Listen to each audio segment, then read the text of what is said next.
Hi guys, how's it going? Welcome back to Bloodborne How To. In this video we'll be taking down Rom the Vacuous spider in Bergenworth. Now this boss is generally considered something of a stumbling block for newer or lower skill players, and he can be a pain in the neck to deal with.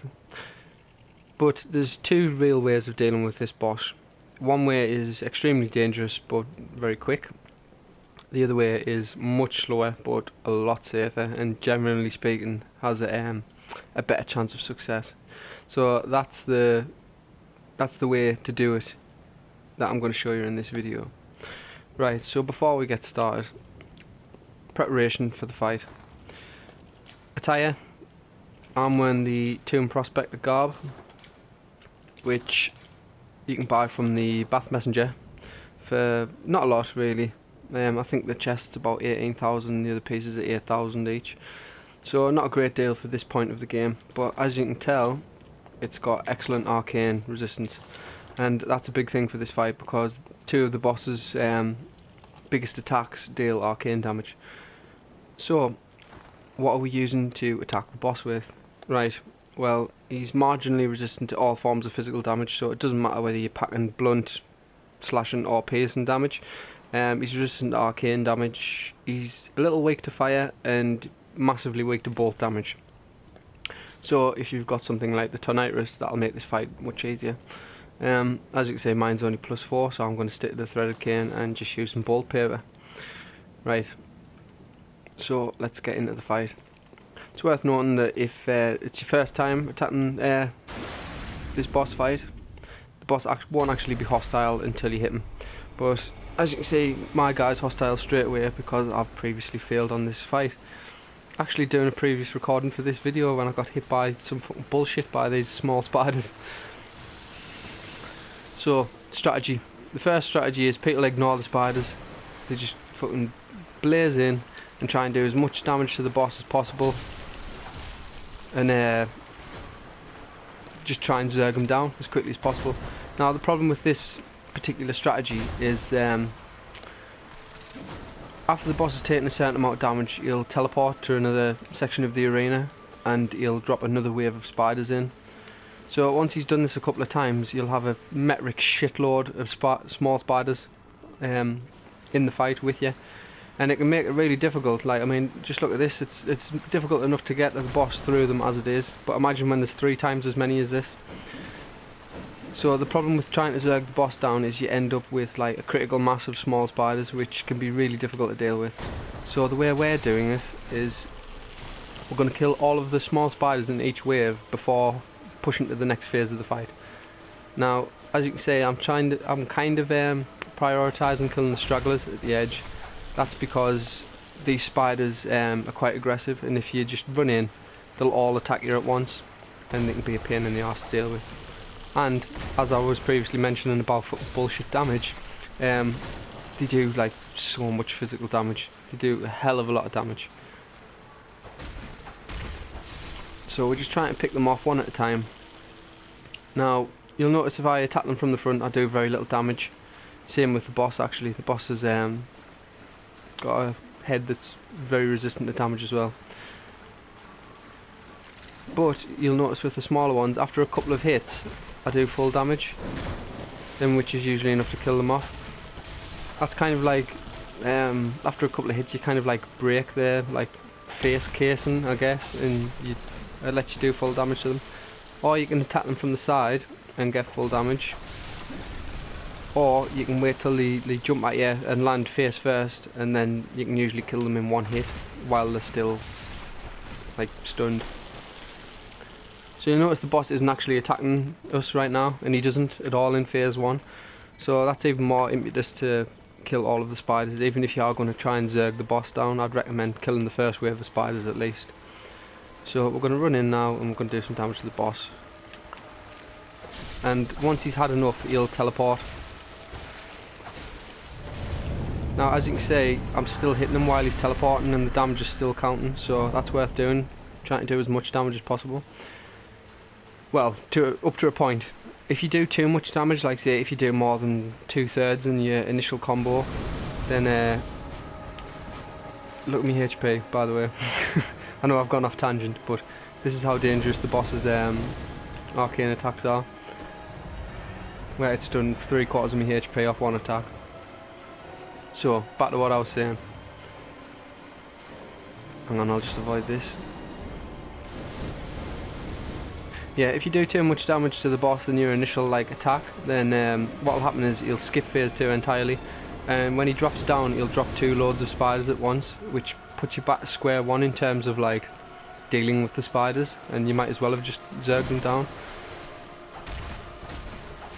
Right, so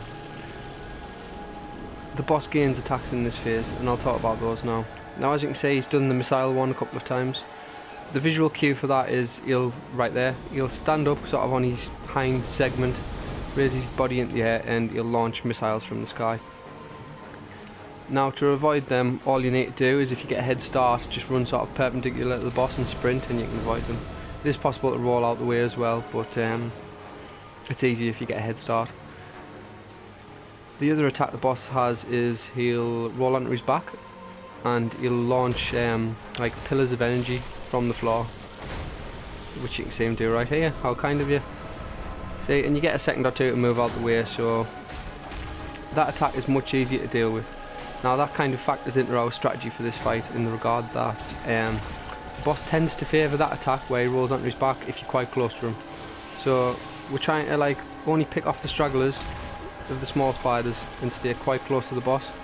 Now, as you'll notice, he's kind of edging himself away from us, so if you just sort of don't focus on the boss and lose track of what he's doing, he'll move far enough away where he'll start spamming the missiles again. So we're just going to try and stay quite close to him, kill the spiders where we can, and avoid those 2 attacks. Now, he does have a couple of other attacks that I'll talk about in a minute once we've killed these little spiders. So you'll notice how if I don't manage to kill a spider quickly, I'll just break lock on and back off, because the chances are the boss is winding up an attack. There we go, there's another one dead. Right, there's the missiles coming in.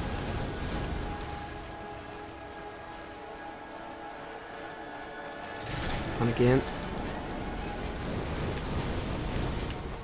Just keep myself topped up because it's easy to get just one-shotted. And again, I saw him move his thingy up. See, so as you can see, it is possible to roll out the way, but you can sometimes get caught. Kill him. So he's down to 2 spiders now. Now, there is only 3 phases, so once he teleports after this part, he won't teleport anymore, and there won't be any more waves of spiders. So now there's just the boss. Now's the time to talk about his couple of other attacks that he has, which is he only does when you're really close to him, which I bet he won't even do now in typical fashion. Anyway, I'll talk about them anyway. The first one is what he's done right there, where he brings his head and tail together and he does an explosion. Now, he only does that if you're really close to him, and it only takes a couple of rolls to get out of the way. And he does that in phase 2. Now, we've pushed him to phase 3 here. So in phase 3, another wave of spiders, obviously.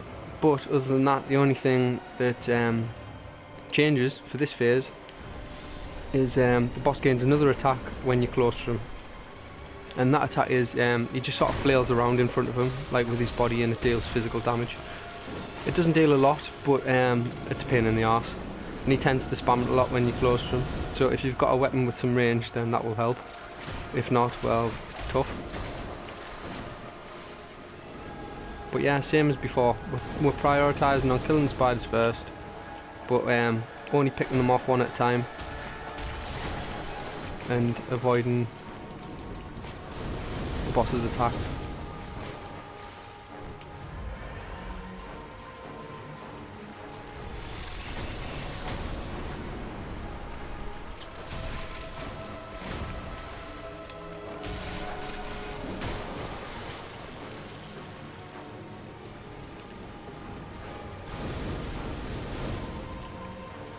So I'll be able to show you the flail in a minute once we've killed all the spiders, but at that point the fight's pretty much done, really. Unless you're really greedy and try and finish the boss off all in one go, then you're not going to die once this wave of spiders is dead. So the key to this fight more than anything is patience. There's the spider dead, we'll move out of the way because he's charging an attack up. Now I'm being really cautious in terms of the spiders because they're all quite close to each other. And they have a habit of when you're attacking one that's like close by but off screen, they'll just blindside you. Same with the boss really, if you're attacking a smaller spider then he's like, excellent, well you're not looking at what I'm doing, so. We're getting there though, he's down to 5 spiders.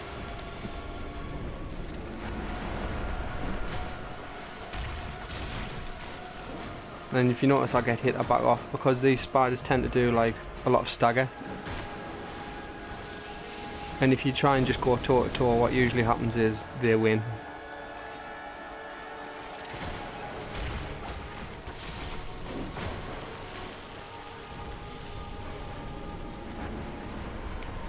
Right, he's by himself, so we'll go for this guy. And we're almost home here. Oh, missile attack coming in. So as you can see, this is a long fight, and it could be argued that the longer it takes, the more chance you've got of dying.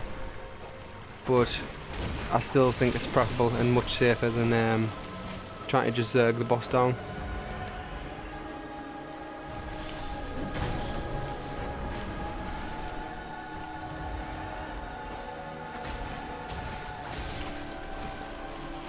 One spider left to go.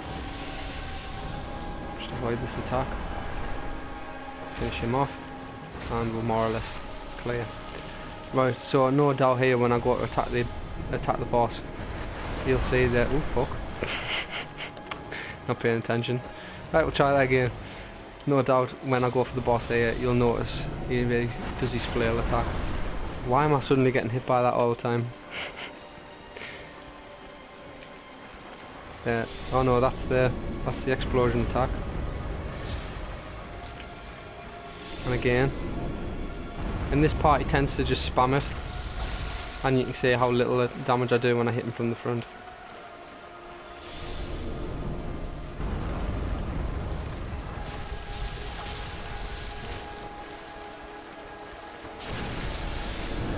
There's the flail attack. Which you just need to move out of the way for it. It's not terribly difficult to avoid. Doesn't even do that much damage like per attack. It's much more important to get out of the way of the explosion.